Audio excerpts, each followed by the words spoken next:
So, hello, good morning mga boss. So, ito na yung pangalawang araw po nila. Medyo clear na yung tubig, napapansin nyo ba? Hindi kagaya ng unang video natin na parang talagang cloudy siya. Pero sa ngayon, 2 days na lang. So, clear na yung tubig. So, mas healthy na talaga sila. Kikita nyo yung malangoy nila, sa mga ginagawa nila. Parang happy na talaga sila sa bagong bahay nila. So, makikita ang gaganda talaga. Maganda sa tingnan. Liver talaga yung mga isda. So, napakaganda. So, ganito lang po yung so pangalawang araw nila ngayon. So, nag-try na akong magpakain ng kittens. Sinubukan ko yung kuiking, kaso hindi nila kinakain, talagang niluluwa nila. Kunti lang nilagay ko pero niluluwa talaga nila. So, nagtanong ako sa napunan ko dito kung ano ang pwede talagang pakain. Sabi niya PO1, okay daw yung PO1. So, bumili ako ng PO1, nag-try ako, nagbigay ako ng konti lang.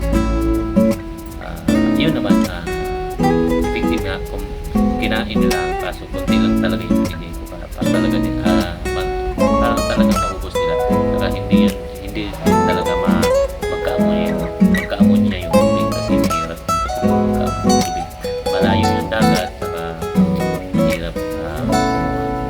So, nakikita nyo guys, okay naman sila guys.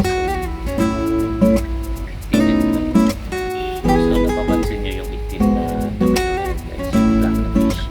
Hindi pumapasok yan dyan sa may butas na yan. Dyan siya nagtatago, dyan siya nagtatago. Piikot-ikot yun dyan. Mahiyain kasi na isda. Active siya, nakakaliw siya.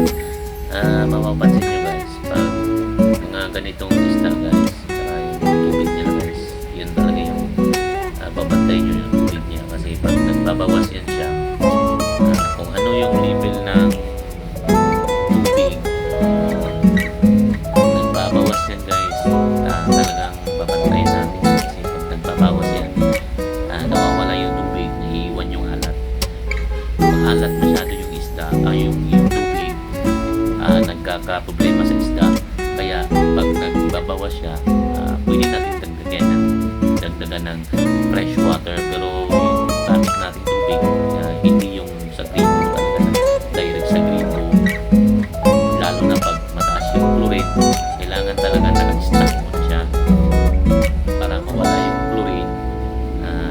I-stack mo na siya ng mga ilang araw, tapos yun yung gagamitin yung pagdagdag. Kung ano yung level na tubig nung una mong nilagay siya, saka kung gaano kadami yung nawala, kailangan lagyan mo siya